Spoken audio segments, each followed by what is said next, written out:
Oh my God, we are back with another episode of Grindhouse Chic. As always, I am Robert Schneider, and on time is my other co-host, Matt Armstrong.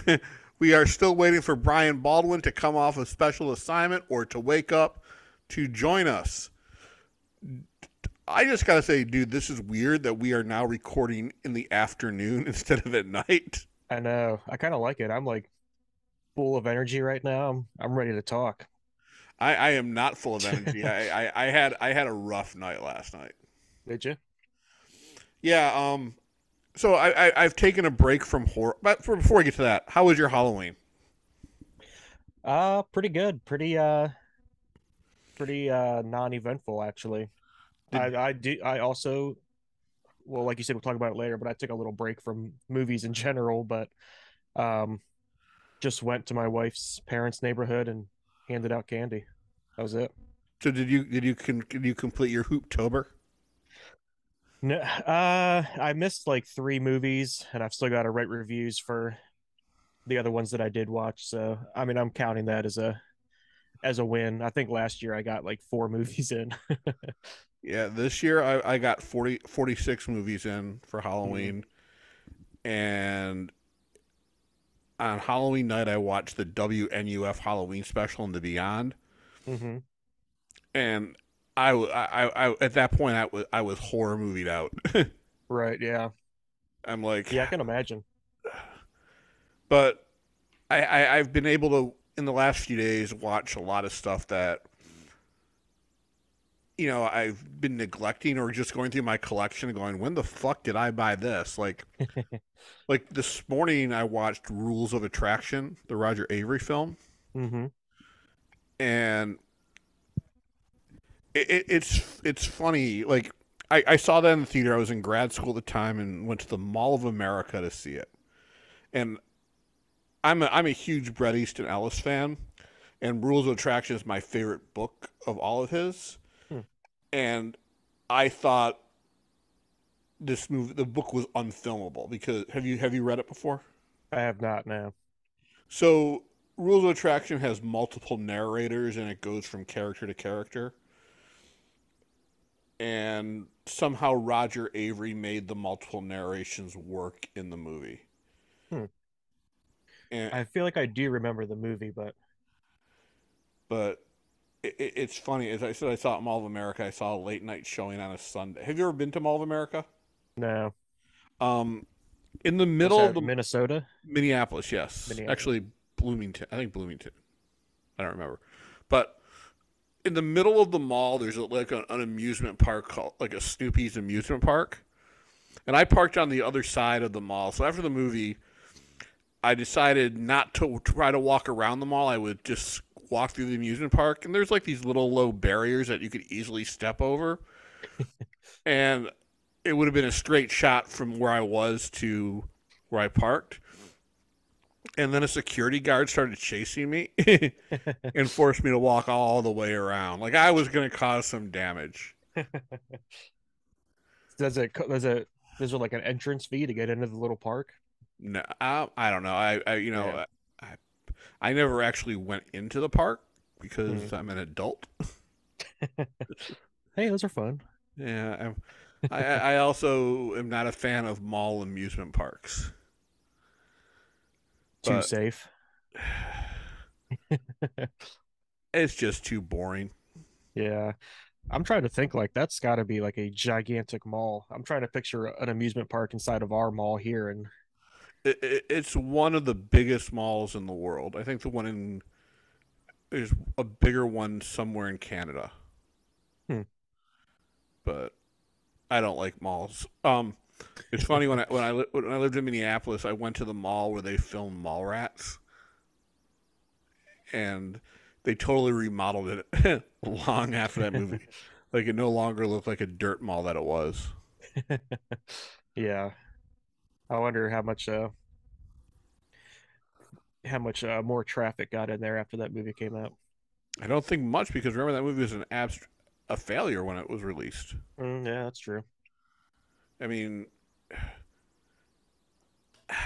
man, I loved it when it came out. Then I hated it because I still think Kevin Smith might be one of the worst filmmakers. Let me rephrase it: most overrated filmmakers. I need to jump back into his movies. I think that there's like maybe the last three or four that he put out I never saw, but I remember seeing all the other ones, and they were definitely kind of like, I don't know, very like auteur, however you say that word, of him. But I feel like I remember enjoying them. But I think in his career, he's only made one really great film, and then Clerks 3 was a worthy successor. mm, I think he's a lazy filmmaker. And Brian Baldwin is here after a week off on special assignment. woo, Hey, how's it going, guys? Good, good, good. We were just talking about Kevin Smith. Before we get into whatever else we're talking about, Brian, how was your Halloween? How many horror movies did you get through? I never actually do a count of how many films. I mean, I generally do a horror movie a day. Keeps the doctor away, kind of a thing. No, it was a great Halloween. How about you guys? I was telling Matt that I am horror movied out. That I'm done with horror movies for a while. It was a nice change of pace doing the film this week, the one we're discussing. I'm not horror movied out, but it has been a while since I've watched a non-horror film. So. Oh, Yeah. That's all I've been watching this week is non-horror films. Like I just need a palate cleanser. Though I do think tonight I might watch Texas Chainsaw Massacre too. Oh, I yeah, keep hearing it looks jump right back phenomenal. in. It's been a week. I mean, God. Yeah, I should probably jump into this with something light. I'll go Texas Chainsaw Massacre. No, the second movie is more of a comedy than it is a horror movie. Yeah, it is. That's true. Yeah. So I get what Matt's saying, though. Maybe Dr. Giggles or something would be better. I hate Dr. Giggles. I mean, look, as soon as we're done recording this, I'm off to see Terrifier Part 2. Yeah. Yeah, I just seen. Sorry, I got the message a little late. I'm excited to hear what you have to say. Matt? Did you get around to it? I did not get a chance yet. No, once I saw that they were expanding it, I figured I had time. Yeah. I didn't think it was still going to be playing, and since I had a free day today, I was like, all right, I'm going to get our friend Brian off my back and actually go see this fucking movie. Sure, absolutely. I mean, it is. It's a treat seeing something like that in theater. I'm glad that it has lasted as long as it has in there. I did not expect that. Well, it just proves that there's a viability for horror films theatrically. Mm-hmm. And it also proves, it also proves that horror movies have a longer shelf life. Mm-hmm. And what I'm still amazed about is this movie did not have a huge marketing campaign around it. This was word of mouth. Yes, absolutely. Mm-hmm. Yeah. Yeah, opposed to like the other big one in the theaters, Smile, who has done like super marketing in like baseball games and just like everywhere. Did you guys see that? No, I refuse to. No, just like the marketing. Oh, I didn't see all the marketing for it. I do know that I've seen posted very recently, like within like a week ago or something, that it was kind of a post about how much money these horror films have grossed, and that one was at $145 million, which honestly surprised the heck out of me. So that makes sense what you're saying, because I was like, who's seen the trailer for this and thought it was gonna be good? They for all the baseball playoff games, they bought a seat right behind home plate, and they would just have someone standing behind it, standing up, staring directly into the camera, just like doing that creepy smile the whole time. You know like what? All you see during the game. You know what? That's been done. That's been done before. Has it? Fringe did it. They had the Watcher characters appearing at baseball games that aired on Fox. Oh, really? Yeah. I thought it was a clever idea. Yeah, it was a cover idea when Fringe did it. Yeah. I don't know. That movie looked just so stupid. Of course, there'll probably be 90 sequels. Smile too. Keep on. Yeah, I can just hear the theater experience now. Like, but no, thank you. No. Right before was it either Pearl or Barbarian? That trailer ran, and someone in the audience just went ugh. Like you saw. It's like you saw that trailer one too many times. Yeah. Yeah. Here, I don't know if it was different for you guys. I always go to a Cinemark here, and it played every single movie. Like before the actual trailer started, it played like a little mini trailer every single time. AMC did the same thing. Yeah. God, I don't remember that at Regal. I actually hope there are no trailers in front of Terrifier Part 2. I don't want to be in the theater for 3 fucking hours. Well, there was a couple for me, really small independent films, so that was kind of cool to see. And keep in mind too, with the runtime of Terrifier, that is including like an interview at the end of the film. Oh, good, then I can leave. I did, because my wife was like literally asleep, like 30 minutes into the film. So when it ended, I was like, "Wake up, let's go." I actually thought about seeing if there was a free week of Screambox so I could just watch it at home.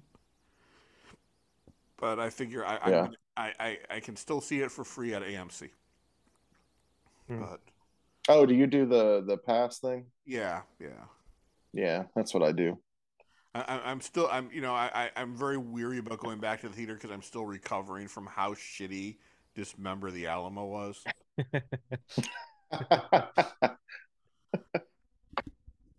At least you know what you're getting into this time, though. Yeah, a movie I don't own. Yeah.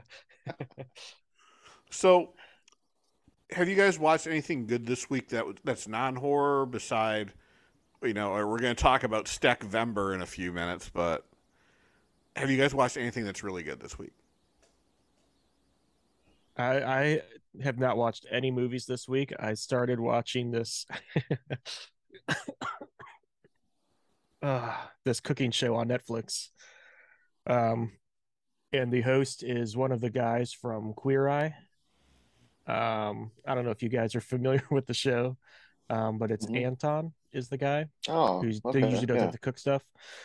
But it's the show is called like Easy Bake Cook Off or something, and their gimmick is they've got this like big Easy Bake oven, and you're supposed to make there's like challenges each time, and you're supposed to try and make your dishes as easy as possible. So, I said I only watched like 30 something movies this past month, but that's like 10 times more than I usually get around to doing. So I was pretty movied out. When I was a kid, I wanted an Easy Bake oven more than anything. But my parents wouldn't buy it for me because I wasn't a girl. That's a shame. Yeah. Did they at least get you like, oh, you're probably too old at that point. Never mind. I was going to say, did they get you like a creepy crawlers oven?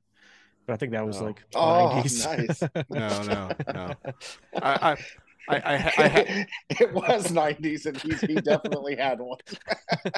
I had a Snoopy snow cone machine though. Ooh, that's a close runner-up. But it wasn't an Easy Bake. If I had an Easy Bake oven, I'd be a world-renowned chef right now. Damn sexism. I know. Stupid parents. Well, as far as me, I can't say any non-horror titles, but I did want to take just a brief second in case you guys have not watched it. We watched the first episode of Guillermo del Toro's new show on Netflix last night, the Cabinet of Curiosities or whatever.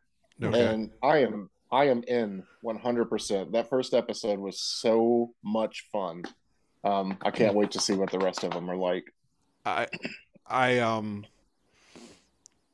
been watching. What the fuck have I? I've been watching the TV series Wise Guy. I've been picking up the Blu-ray set of the whole series. It was a show Not from the familiar late with that. 80s, early 90s, starred Ken Wall and Jonathan Banks, who played Mike on Breaking Bad and Better Call Saul. It was a show that aired on CBS for 4 seasons. Ken Wall was only in the first 3 seasons before he quit and was replaced by Stephen Bauer. But it's about a cop who is undercover in the mob. And it was really the first show that had a continuing storyline instead of an episode of the week. And for the most part, the series has been released before on DVD, but it was never complete because there was a storyline that took place in the music industry where they couldn't get the rights to any of the songs. I know this really, I haven't got to that part yet, but I know the release doesn't have all the songs in it, but it has some, so I've been revisiting that. And I started watching Blockbuster last night on Netflix. I did watch that when it came out. That was pretty good. I find it so weird that the business that Netflix killed has a sitcom. Yeah. Okay, so it's a series, it's a show. Yeah, it stars Randall Parks from Fresh Off the Boat, The Office, the Ant-Man movies, WandaVision. And basically, I'm guessing they saw how many hits the last Blockbuster documentary got and said, you know what? We should turn this into a TV series. Mm-hmm. I'm now waiting for HBO Max or Amazon or Paramount Plus to release a series called Netflix once that network dies. I thought you were going to say Redbox for some reason. Fun fact, Redbox still exists. Yeah, we saw a bunch there's of one them. right at the road. Yeah. Yeah, I remember back in the day when like there was a Redbox in front of the McDonald's and people would park their car when you're trying to get through the drive-through lane just so they could go return a movie. And I'm like, fuck you, Redbox. I will never use you. And I never have. Did you guys ever get any of those Blockbuster things that they were just like Redbox except Blockbuster? Yep. Yeah. I worked at Blockbuster for a while. Oh, I did too. I turned the keys over in mine, man. I was the captain going down with the ship. I fucking hated working there. It was like I was just mad because I did not get a job at a good video store. I had to work at fucking Blockbuster. I actually really enjoyed my time there, but I there was for the most part, a good crew of people that actually really liked, movies. It had its annoyances though, for sure. A lot of being the clientele where I live. Hey, y'all got me. Anything racist? No. The problem is everybody just came there to rent off the new release wall. And then you got yelled at when one of the 100 copies of whatever movie wasn't in. Oh God. Do you remember going in on a fucking Monday morning and you'd have all your VCR rewinders up on the fucking counter and you're just wading through? I mean, it's weird to talk about because we all remember Blockbuster when it was like dying. But like, if you think back, I mean, good God, I was working there at a time where you couldn't move in there on a Friday. Like everyone was renting a movie, Here's the thing. I miss those days. I have never been more nostalgic for a video store, especially after seeing like the documentary The Last Blockbuster or watching like Scream where Jamie Kennedy's character is working the video store. I miss the communal aspect of it. And yes, we have that online, but it's not the same thing because we're now more it's more siloized than ever. Like we just, all right, we're like in all these groups of movies that we like that we sometimes forget there are other movies out there. Now, that said, that's what I like about Letterboxd is every morning I'll go through what, the little thing of all the people I follow have been watching, and I might see something in there, but I've also realized that most of the people I follow like the same shit I like. Yeah, same. But Yeah, I did. I don't know about the one you worked out, Robert. I'm assuming they all kind of did this, but there was a section where we could have like employee picks, and it would actually have your name, and what movies you personally would recommend. yeah, my manager told me there were some movies I couldn't put up there, like Body Double. I'm not familiar with Body Double. You're not familiar with Brian De Palma's classic? No. Oh my god! Is this like some masterpiece that I just have never written at? Are you I wouldn't familiar? say it's a masterpiece. It's the first like De Palma film I saw. I remember it was like on HBO, and my mom and I were watching TV, and that came on. And because there were boobs almost right at the beginning of it, I had to turn it off. Sold. All And right, I'm in. And I was like, holy crap, I need to see this movie. But my mom was strict on things I could watch. But I remember one night I looked through the TV guide back when you had to have a TV guide to find out when Body Double was going to be on HBO. I'm sorry, no, I looked through the HBO guide and I recorded it so I could watch it when no one was home. Mm-hmm.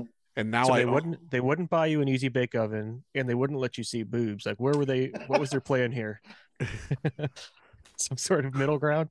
cry. Cry. That's a very good point. Yeah, I was that you saying that about parents kind of controlling what you watch as a kid. If I remember correctly, the first R-rated film that I was ever allowed to watch was The Good Son, because it had Macaulay Culkin and Elijah Wood in it. What a great movie too, by the way. Well, at least if memory serves, I haven't seen that in years. But yeah, it was Macaulay Culkin trying to destroy his good boy image from Home Alone. yeah, I'll never forget that one scene where he builds that like bolt gun, and him and Elijah Wood are hunkered down, and he's acting like he's going to shoot the cat, acting, and Elijah Wood's like, well, don't kill it. Anyway, when he shoots it, he's obviously trying to kill the cat, because we know that his character is evil in this film. And Elijah Wood's like, great shot, because it got like right next to the cat. And Macaulay Culkin's like, yeah, but the sight's not right yet. I don't know. I just always remember being like, yeah, what a badass little killer kid. Oh, man. So, I don't know. My first R-rated movie was Alien, Oh, cool. and my therapist took me to it. What? Interesting. Yeah. My second one was Dawn Such of a the, Robert backstory to take, and I'm loving it. my second one was Dawn of the Dead, which my dad took me to. Did any of you guys catch the 3D? Nope, I refused that? to, because Romero did not intend for that movie to be in 3D. And plus, because of my vision, I can't see 3D. Oh, okay. I did not know that. Yeah. But you need to see Body Double. It's a masterpiece. Like Melanie Griffith in her prime. Dennis Franz is a director of a sleazy movie. An inside look at the porno industry as told by Brian De Palma. Just fantastic. Just a fantastic. Okay. Have any of our go-to companies since released a Blu-ray or anything? The last Blu-ray came out from Twilight Time. I think Indicator also had a region-free one that was released years ago. Okay. Yeah. Cool. I'll check it out. But I'm sure it is streaming somewhere. Let me find that out, and then we're going to start STECKVEMBER. I wonder if that's one that Criterion will get at some point. I feel like they've picked up a lot of his movies. Well, they have, and so has Kino. Yeah. And you can rent it on Amazon for $3. Okay, cool. Nice. Thank you. All right, guys, it is the happiest time of the year. It is time for STECKVEMBER. Man, we are going to be taking an in-depth look at the career and films of the great auteur, Ray Dennis Steckler. I first heard of him when I picked up the Dark Sky release of The Incredibly Strange Creatures Who Stopped Living and Became Mixed Up Zombies at Best Buy. And I was like, holy fuck, this might be one of the worst movies I have ever seen. And that is as far as my knowledge of him went, was that movie. I did not think I ever needed to see any of his other films. And then Severin, and whoever edits their trailers deserves a fucking raise for making me want to order a box set of a director I barely considered. And hands down, this might be my box set of the year. I'm just saying. And not all the movies on this are great, but they are fun. And it's in contrast to the Andy Milligan box set, which is has been a chore to go through. This one has been an absolute delight. Yeah, Nice. I was gonna say, the first time I heard of Ray Dennis Steckler was when you said, "Hey, are you guys getting the Ray Dennis Steckler box?" So I know Yes, literally same. nothing about him, but but yeah, after watching this one, I'm pretty excited to keep going through it. Yeah, I didn't know at all what to expect from the film. Like I didn't know, are these going to be horror movies? It seems like it's going to be kind of a hodgepodge of different stuff. Yeah. No, they are not all horror movies. In fact, I would say maybe 3 of them are, 4 of them, and then the pornos obviously I think are horror influence. But God, I'm dreading watching those. Dreading it. No, but I mean, it seems like here's a guy who loves film. I mean, you can tell just by watching this one that he loves movies. And here's the thing. He is not a shitty director. Yeah. No. Yeah. I think. Well, at least not from what I can tell from Wild Guitar so far. That's the only one I've watched out of this set. So Wild Guitar is an anomaly in his career. It's the only movie that he worked on that had a script. He did not like scripts, which when we get to movies like Rat Finka Boo Boo, you will see that come in full force. And this was, I don't believe he wrote this one either. I think someone else did. Hold on, let me get to my notes. Wild Guitar was written by Arch Hall Sr., Bob Whaling, and Joe Thomas. So Arch Hall was the guy that was the music executive. Yes. And Arch Hall Jr. was Bud Eagle. Oh, really? Huh. So, fun fact, Arch Hall Sr. had a production company, and he had a son who wanted to be a rock star, but he thought he could make a lot of money off in the movies, and his son begrudgingly went into the films. Arch Hall Jr. is not a good actor. I am not a fan of Arch Hall Jr. I've only seen one of his films before, and that was The Sadist. So to give a little background on this film, this is about a movie about a guy named Bud Eagle Jr. who came from, was it Montana or Idaho? South Dakota. Close. Same difference. Comes to Hollywood, goes to a diner, escorts a young lady who's the waitress there to a show where she was going to be dancing on.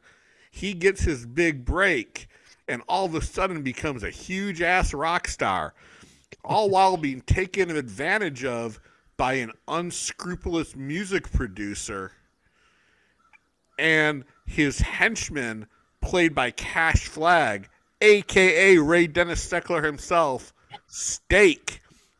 Trivia question for you. What is Steak's favorite meal? Steak for Steak. breakfast. Yeah. Yeah. What do I win? You win steak. You get to come back next week. that's To... I'm sorry. You win steakums. A steakum. Ooh. But the music producer keeps him away from the woman that he loved that he only really met once. Yeah. He then writes. It only takes that one time. He she writes. Did give him a sandwich. It's probably a really good sandwich. They kind of put him in isolation, give him a pimp ass place to live. At some point, he's visited by the former resident of there, who tells him he's about to get screwed over. Steak kills him. Bud then realizes that he might be getting taken advantage of, and then gets into a deal with some local dumb thugs to stage a kidnapping. Kind of gets involved in a melee. Then he has a moment. There was a moment of reckoning with the manager, and then he decides to keep that guy as his manager because everybody's changed. And then we hear them sing "Twist Fever" at the end. Yeah, I'm really glad that they ended up giving those thugs, as you put it. I kept wondering the entire film. I'm like, what is the point in these dudes? So I'm kind of glad that they had something of importance in the movie. They were the diner's only customers. Yeah, that's got to be hard. Business was not good. Yeah, and whose kid was that? Was that like Marge's kid that was just there in the cowboy outfit the whole time? I guess so. That's kind of what I assumed. Yeah.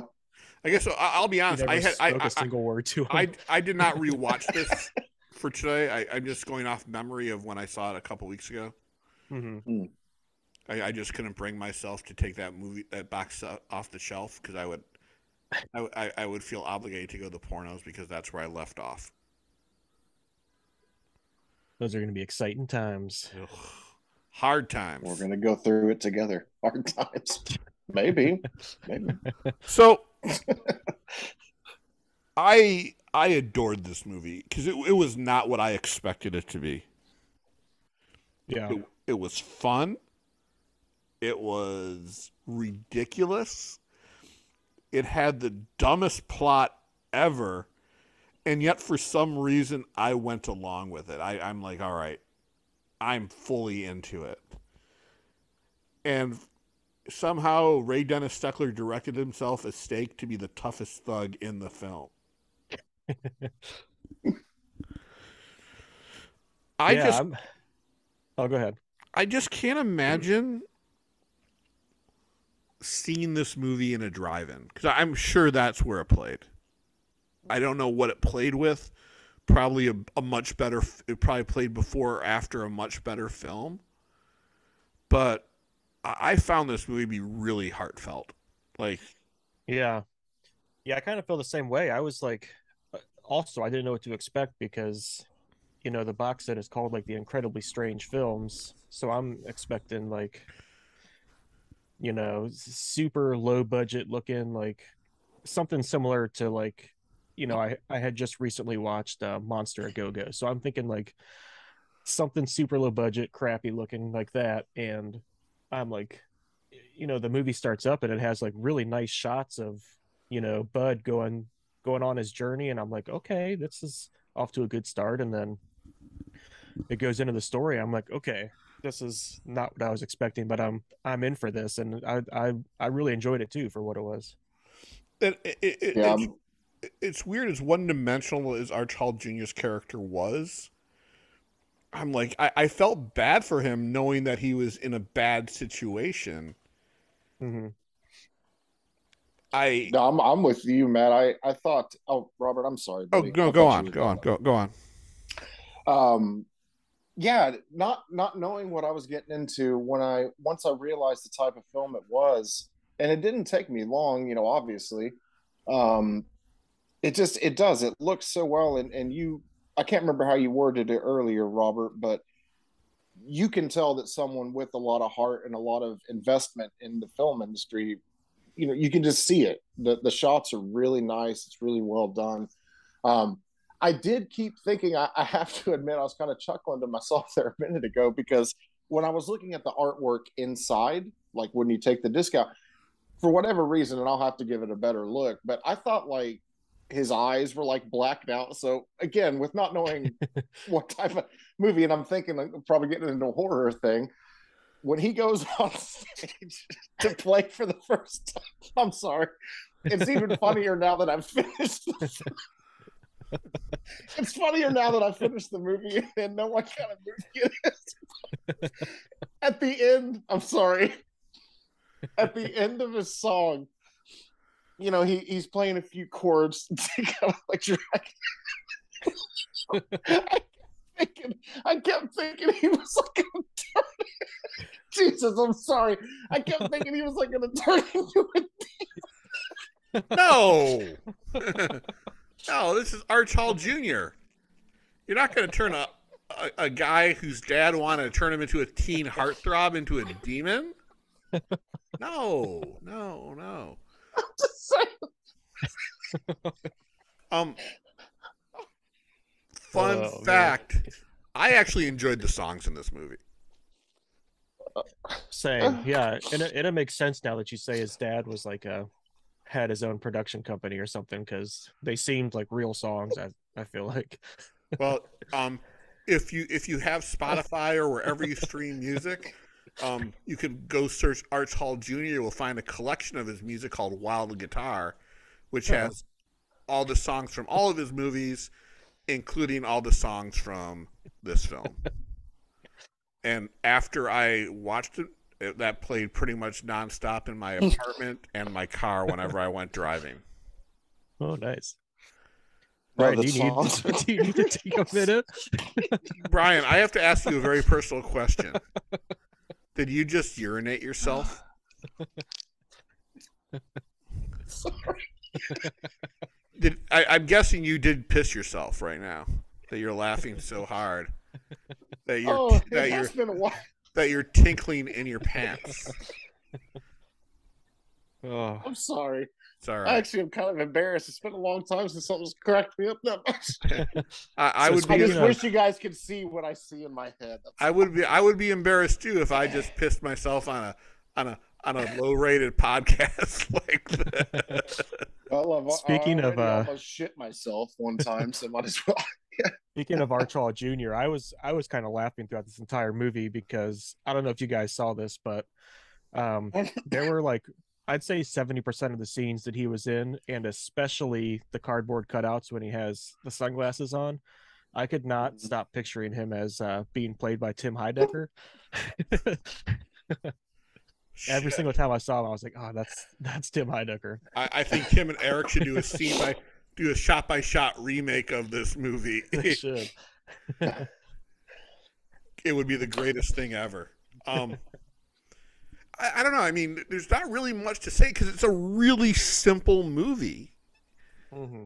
But if you've never seen a Steckler movie before, it's a great introduction, but it's also all downhill from here. I was gonna say I'm kind of feeling like this is not going to be a representation of the rest of his films, but no, and not to say his other films are bad because they're not. Here was a guy who again wanted to make movies, and he got to live his dream. Unfortunately, for some reason or another, the major studios didn't pick him up, and he was forced to make really low budget films. Even though the next film we discussed, I think, was his highest budget at $35,000. Basically, all of his other movies are home movies with friends and family in them.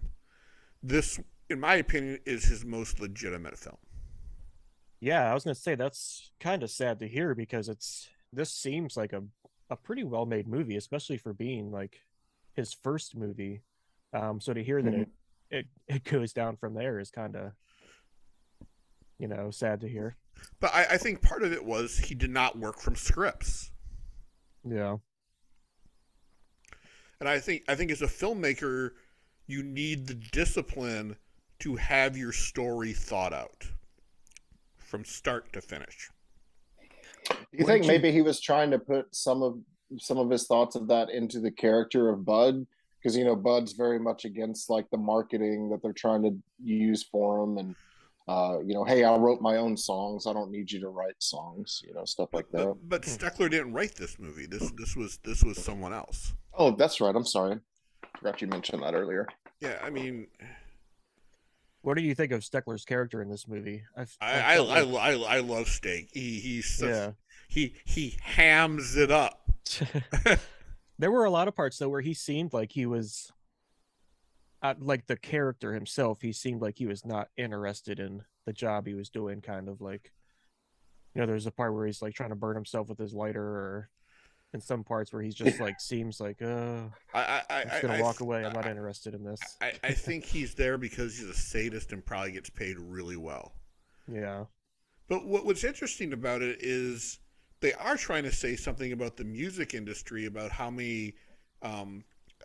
unreputable it is, how disreputable it is, and how that the artist in some cases doesn't matter. It's make as much money off of it and just cheat the person. Mm-hmm.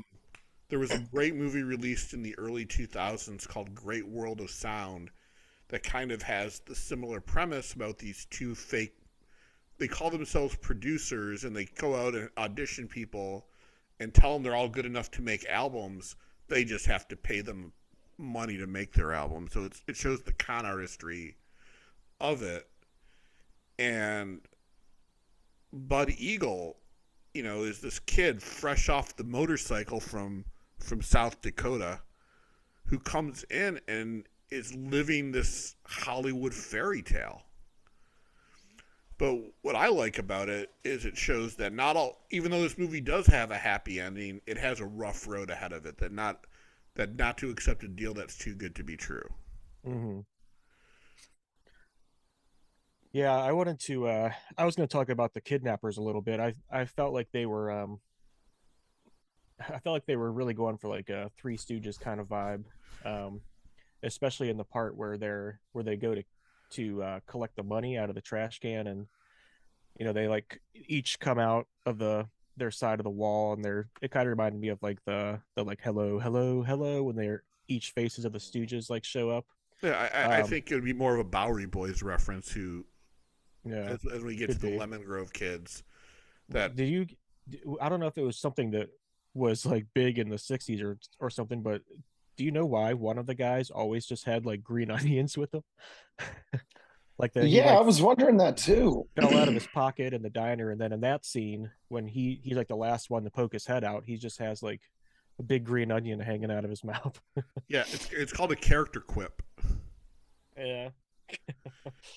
But I don't know. I just thought it was something that would make you remember a character who would otherwise be forgettable. Like, we know nothing about the kidnappers except that they hung out at the diner and they weren't the smartest three people. Mm-hmm. Me thinks it's a hick. Whenever he walks in. Again, I couldn't imagine seeing this movie in the theater back in the day and liking it. Yeah. But were some of the characters, specifically Steckler and Hall Jr., were they wearing like, I'm gonna call it tan face? Because there were several scenes in the movie where they were like way darker than other scenes, and none of the other characters were. I have no idea on that. Yeah, it looked like something was going on there. So, did any of you watch the interview with Arch Hall Jr.? This is the first time I haven't watched any special features, and I wanted to.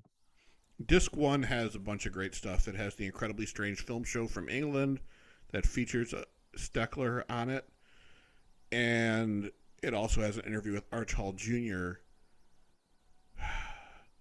who is a Trump supporter. Ooh. Mm. And that's where we end STECKVEMBER. It's been nice, guys. Well, I guess he's probably not in the other movies. No. Though Arch Hall Senior Bud 2024. Yeah. Arch Hall Senior is in one of the other films, and I can't remember which one it is.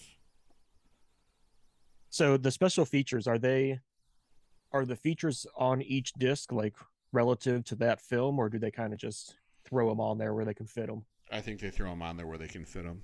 Okay. Some of the discs don't even have special features. Okay. I know the last disc does, but I don't know when I'll ever get to that one, which includes the sequel to The Incredibly Strange Creatures Who Stopped Living and Became Mixed Up Zombies. Well, I'm excited to see what's ahead for these films. I have a feeling, and again, this is me going in completely blind to them.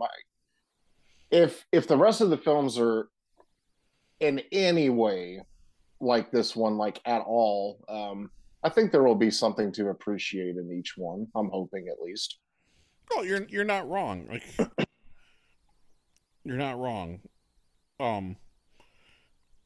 This one I gave my highest rating, but we'll get to that in a minute. Was there anything about the movie you didn't like? I didn't like, and I guess it kind of makes me like it less now that after the little backstory you gave, but I hated like how none of Bud Jr.'s hand motions on the guitar matched anything in the song, especially after you say that he's a musician. Yeah, but you know how it is. Yeah. Yeah. They probably there are parts where he was like clearly doing a guitar solo and he was just like and it zoomed in on the guitar like, hey, look at the solo I'm doing. Yeah, that is weird that again that you said he's a musician, because that one when he first moves into the apartment and they're rehearsing with his band, and he's I sent you guys a picture of it because it was driving me crazy. Like he had his strap like over this, and I was like, what a fucking lunatic. Look, it was the 60s. It was a more simple time where armchair musicians didn't pay any attention to that. Yeah. They were too busy dancing in the aisles to Twist Fever. I didn't really have any major qualms with the film, to be honest with you. I was more, and again, this might be just because I have just been watching so much horror. It's been kind of overload. And I think you find yourself, at least if you guys are anything like me, where you'll find these little obscure movies and you find yourself forgiving little things. But anyway, I was very charmed, I think is the way to put it, by this one. And I just found myself really having a good time, and just, it's been a long time since I've watched a film from this era, and also anything even remotely close to this kind of movie.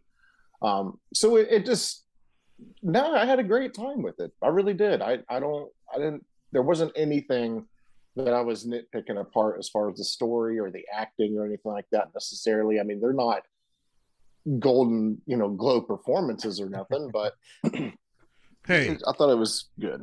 Cash Flag as Steak should have been nominated for an Academy Award for Best Supporting Actor. Okay, I'll give you that. I did not like that he forgave the manager and let him continue. I'll change.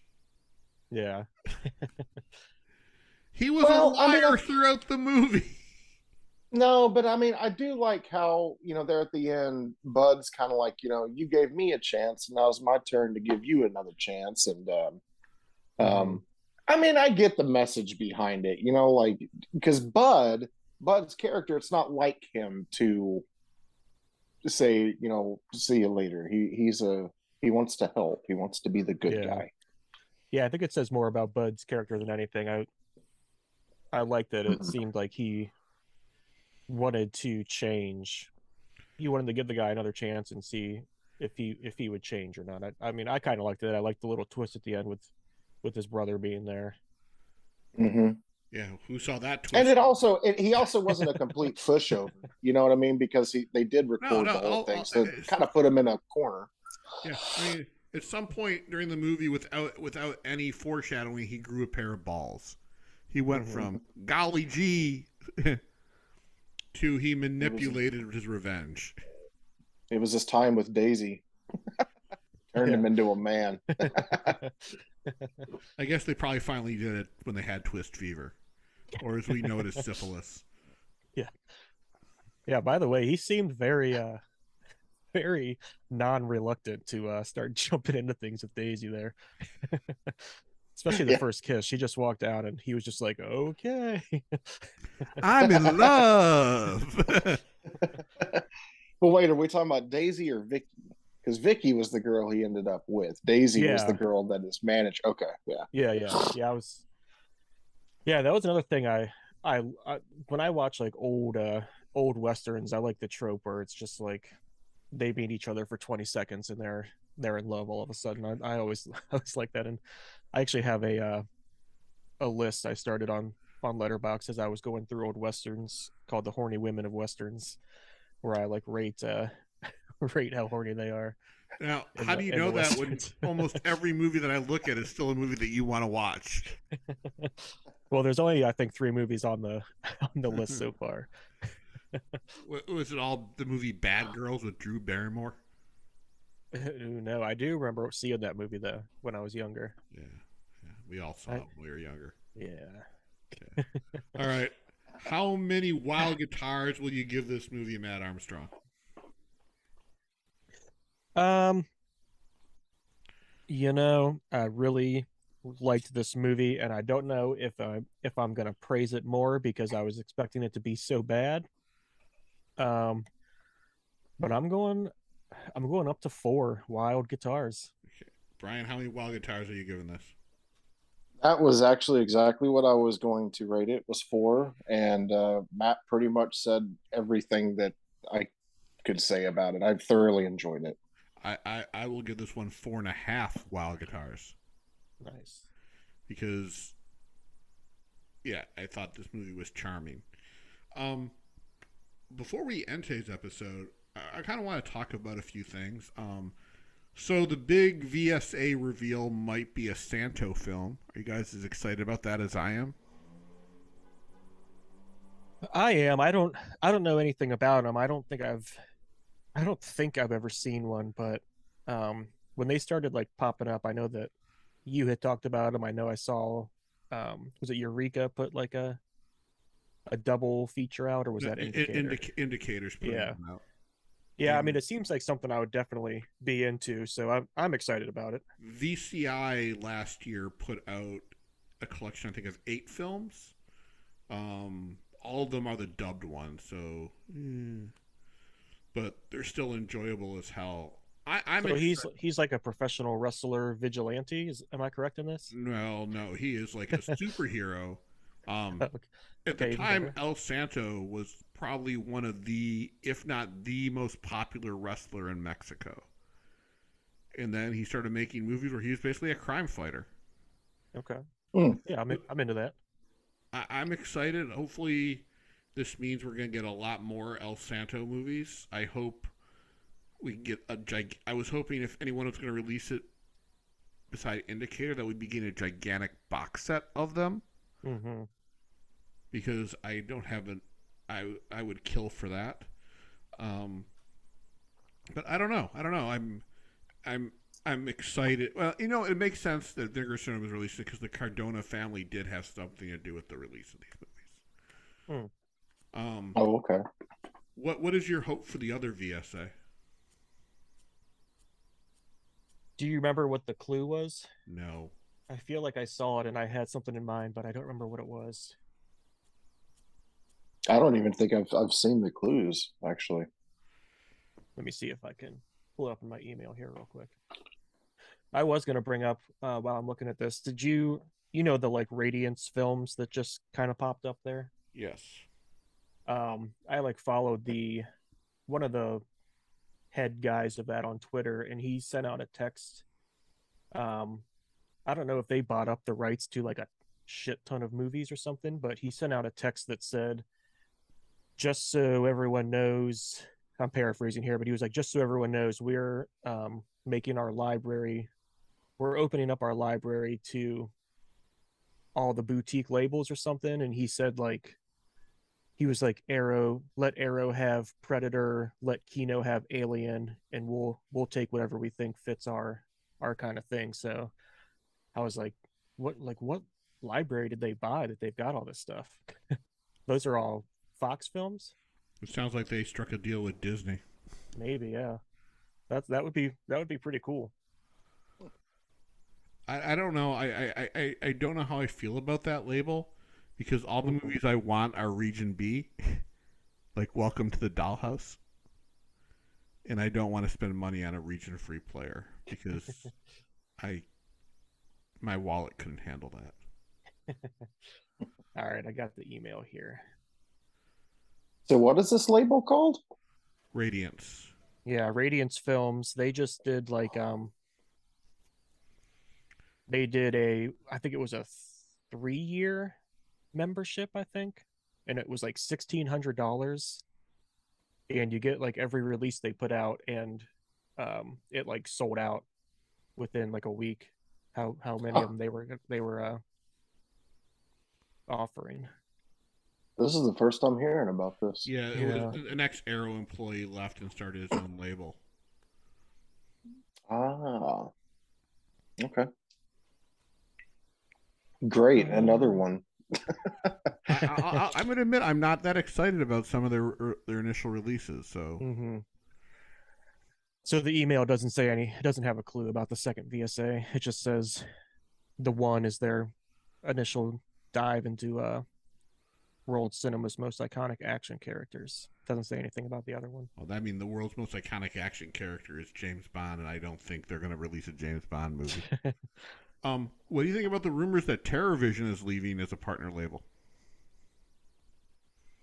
Yeah, I think that would be, sad, but I don't know if they saw, again with Radiance, I don't know if they saw that, it can be more than Vinegar Syndrome that's successful off of a subscription kind of thing, and they're throwing their hat in. But I mean, it seems like their movies they were putting out were pretty popular with people.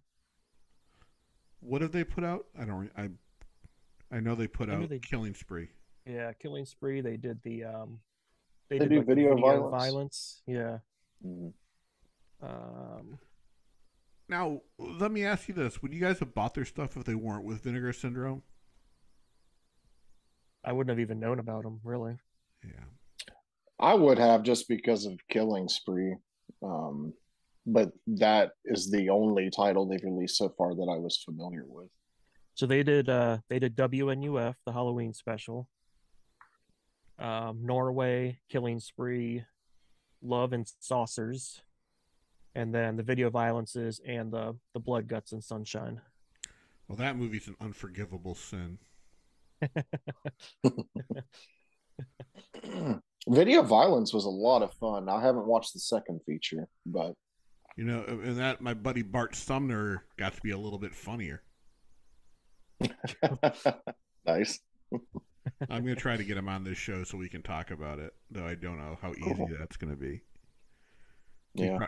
It'd be much easier to get Rich Sloan on here to talk about his new movie. Mm-hmm. Yeah. I do want to put, you're talking about what was the name of it? The one that just dropped on the site, right? Yeah, the one with Wings Hauser and Ginger Lynn. Yes. Yeah, I do want to get that one. What do you guys think about No Fun City in November? About what? No Fun City release.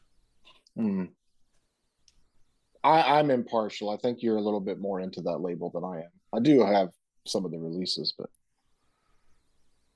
I don't know. To me, beside AGFA, they're the best partner label, in my opinion. Just the movies they release are, they have very, that's the word I'm looking for, a very varied type of films. It's all of them are really quality except for Jeremy. Mm-hmm. And they're more like a criterion in just what they're putting out. Sure. I didn't mind Jeremy. I mean, I probably won't revisit it, but I just wanted to punch Robbie Benson throughout that whole movie.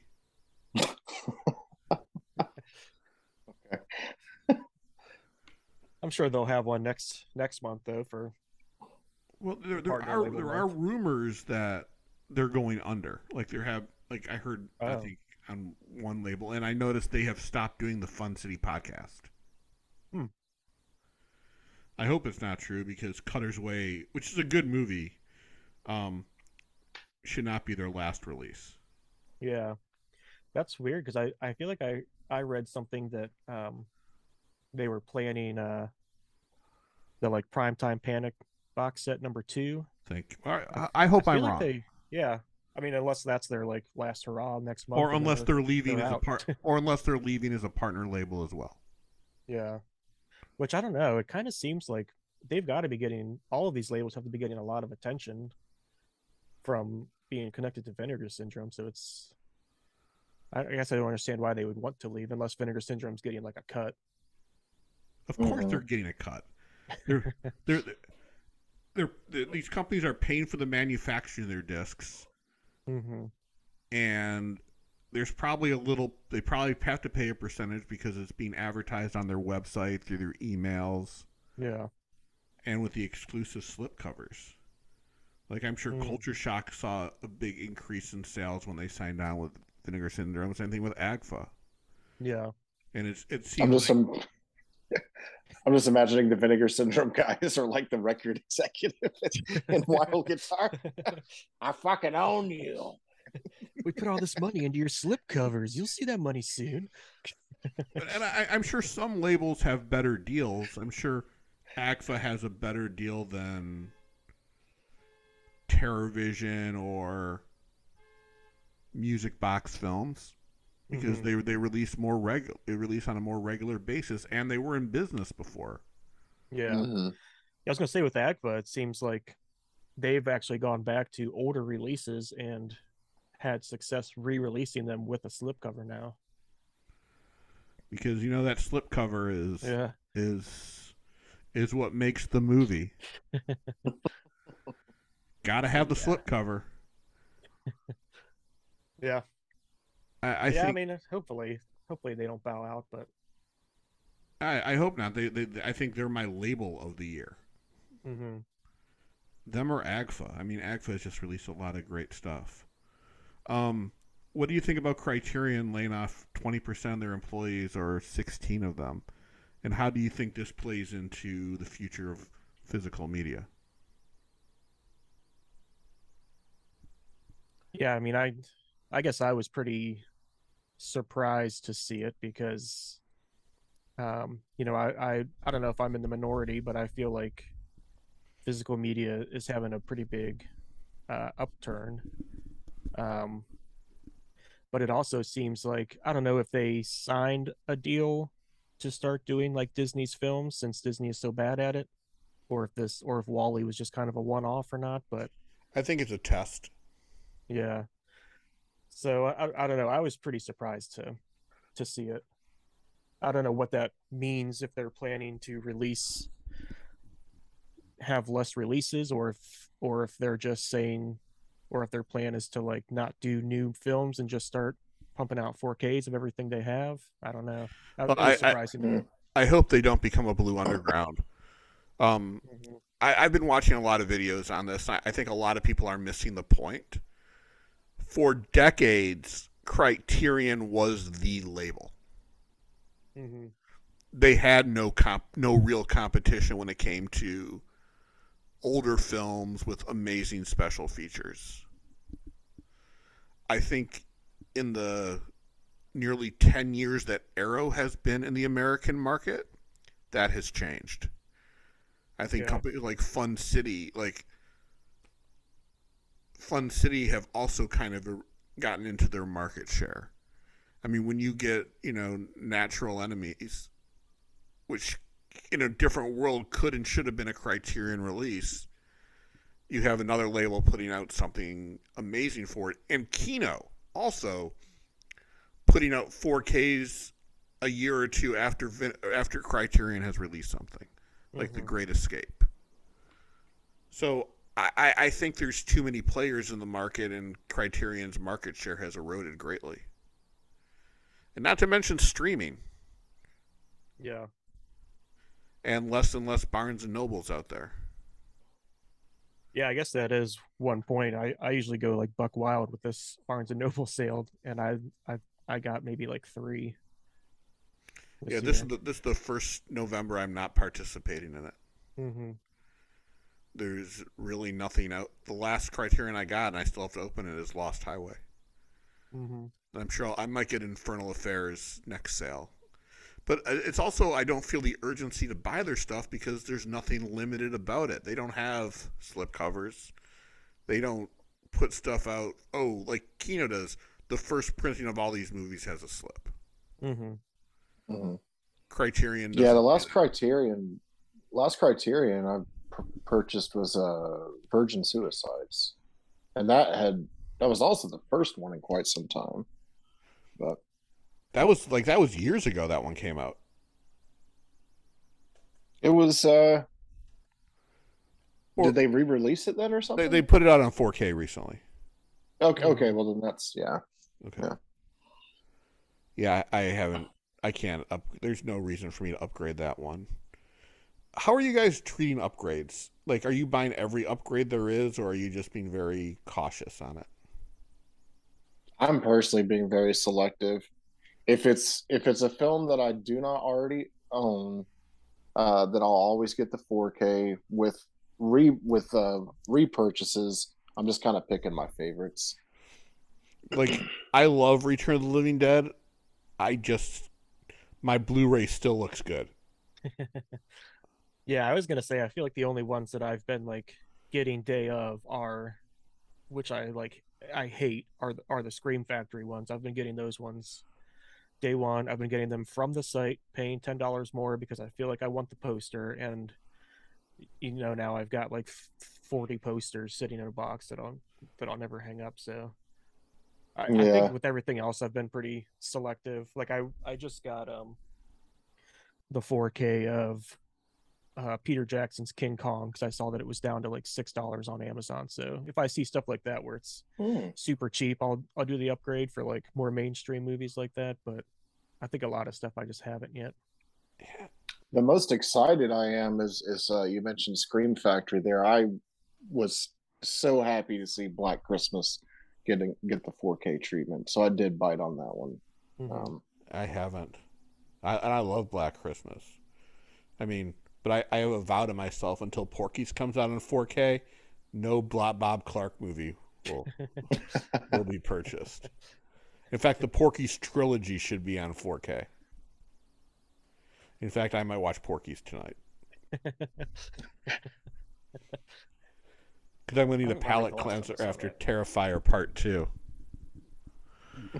But all right, so next year, I mean, where do you see what do you see Vinegar Syndrome releasing next year? I am kind of worried that they are holding off on the subscription for subscriber week, first week of January. I'm like kind of happy about that because I think I've mentioned it before, but my birthday is in December. And everyone always texts my wife like, "Hey, what does Matt want for his birthday?" So I just preemptively told her like, anyone who asks, I want Vinegar Syndrome gift cards, so I can try and piece together a yearly sub this time instead of just a half. I think the yearly sub is going to be expensive this year. It might be, but yeah, I feel like I don't know. I feel like there has to be a reason they're waiting till January, unless the counts were down because it coincides with everyone spending so much money on during the sale. I don't know. I don't know. I'm looking at what the Severin announcements are, and so far I haven't been excited about any of them this year. I think. Well, I'm not even concerned. Every year, since I've been in this the last few years, I get I try so hard to get that yearly subscription. It's just never a option for me. Mm-hmm. So I'm not even gonna worry about it. And to be completely fair, I was talking with a friend the other day, and I'm just sort of I'm just talking. I haven't really made my mind up completely, but I find myself with more and more of their releases just sitting there. So I might not even do a halfway sub next year. I don't know. I'm just going to wait and see what all comes out. Um, I really, I don't know. I'm such a horror guy, and I, I don't know. There's so many movies that are sitting there that have been sitting there that I just don't have any excitement about throwing on. And I know I'm probably missing out on some good content. But This year, I think, has been the best year they've done in a while. mm, Like, there have been some stinkers, but for the most part, this year has been fantastic. I Yeah, was really shocked with oh God, I can't even remember the damn name of it now. It doesn't say much. There was one I think from September that was probably my favorite title so far. I can't you're thinking of stand. Dead Heat. No. No, Dead Heat is in my bottom of the year. I do feel like it has been a really good year, but I kind of like how Brian was saying. I do feel like it's been less of a horror year, though. I feel like they've really gone, some different genres this time. Oh, hold on, I'm going to disagree with you on that, and then I'm going to go to see Terrifier. part 2. All right, so let's go. So this year is horror wise. We had Texas Chainsaw Massacre 2. Can someone keep count? Yeah. The Werewolf versus the Vampire Woman 2. Don't Open Till Christmas 3. Blood Delirium. Moon of the Wolf. I'm not going to include Peekarama. So everything in October was horror. Then in September we had Amityville Horror. Buried Alive. Would you consider Mutant Hunt a horror film? Mutant Hunt. That was the one I was trying to think of. I had a good time with that one. But would you consider that a horror film or sci-fi? I guess it is more sci-fi heavy. Okay, so how many do we have? 6 so far? 7. 7. Okay. The Incredible Melting Man 8. Forgotten Gialli, add 3 in there, so 9, 10, 11. Birds 2, 12. Shriek of the Mutilated, 13. 2 Undercover Angels and Kiss Me Monster, 15.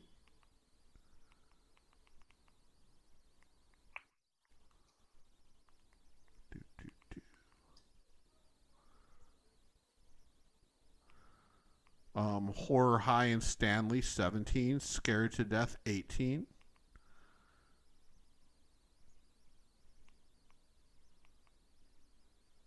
Flesh Eater, 19. Schizoid X-Ray, 21.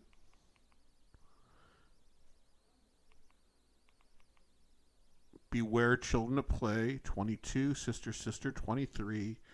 Forgotten Gialli, 24, 25, 26.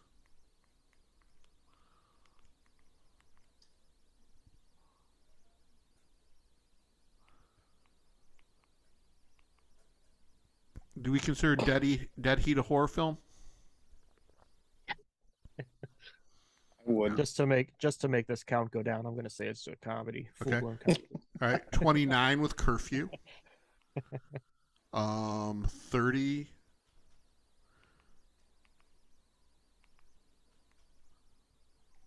Was Frankenstein this year or last year?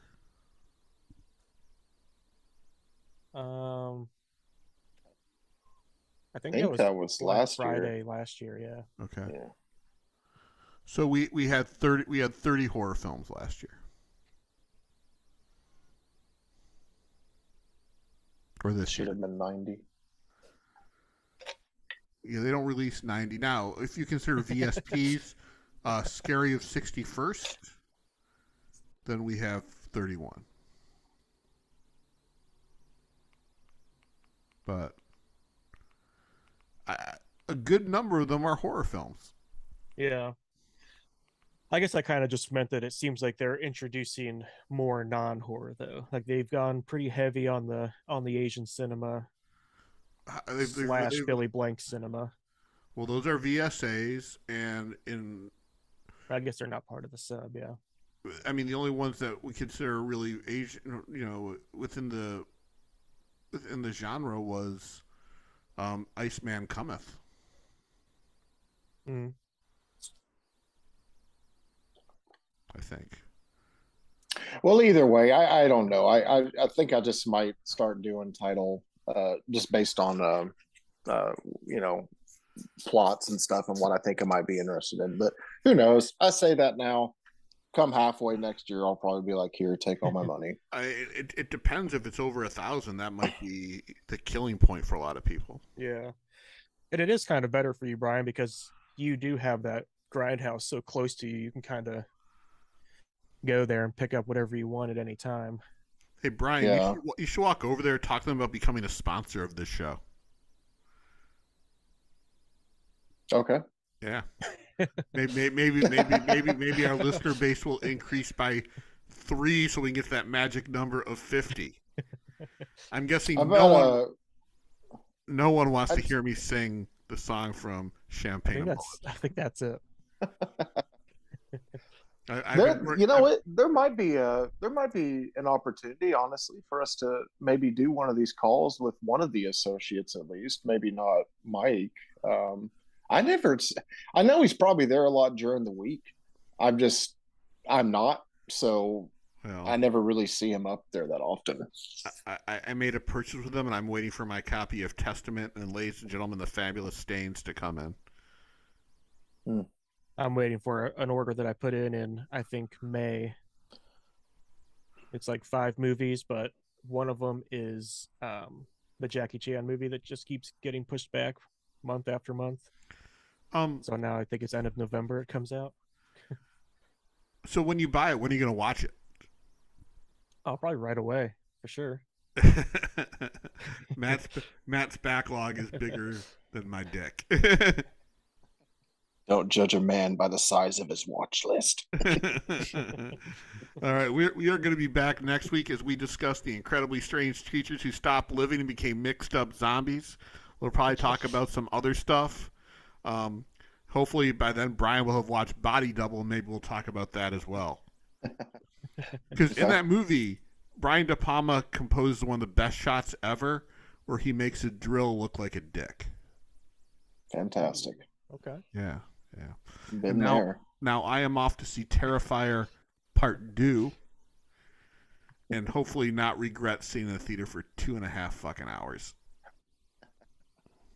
Hope you enjoy it, man. I hope you have the most trailers that have ever been attached to a movie ever. It's at an AMC theater, so it's distinctly possible. I just got to time my arrival so I miss Maria Menounos and her pre-movie thing. Yep. All right, I'm just going to end this. Do you know how much I hate Maria Menounos? Mm-hmm. New Year's Eve, I think 2018. I just moved back to Detroit. I'm hanging out with some friends, and we're doing what I was hoping that we wouldn't do for New Year's Eve. Have no plans whatsoever, where it was just kind of meandering. We ended up back at our friend's house, and we're watching the Fox New Year's Eve party, and Maria Menounos got married on it. And I was like, that is the dumbest thing ever, to get married on television. I hate you. Even though you're in the WWE Hall of Fame, I think. Really? Well, I know she introduced somebody. So. Yeah. Yeah, I don't know. I don't like Maria Menounos, that she's famous for doing nothing, hosting a TV show and... Now she's on like gas station TV. Or is that a movie I saw that in? I think she is. You know, that would be a great way for us to get viewers if we get a gas station TV. But I'd probably have to cut down my cussing. All right. We will be back next week. Please subscribe. Please comment. Please hit like. We need the algorithm to make us appear in more people's feeds. We need to get more popular than Master Chaos and Wet Movie 1 and Cool Duder. Speaking of, I saw that he gave Wild Guitar 1 star. He doesn't know what the fuck he's talking about. What culture gave his horror movie, his little Lorna film, as one of the worst movies of the year? Perfect. Yay to what culture? Yep. He's just a frustrated director who can't get out of the asylum. But if you ever want to be on our show, don't listen to this. Yeah. Just kidding. We'll see you guys next week. See you guys. See.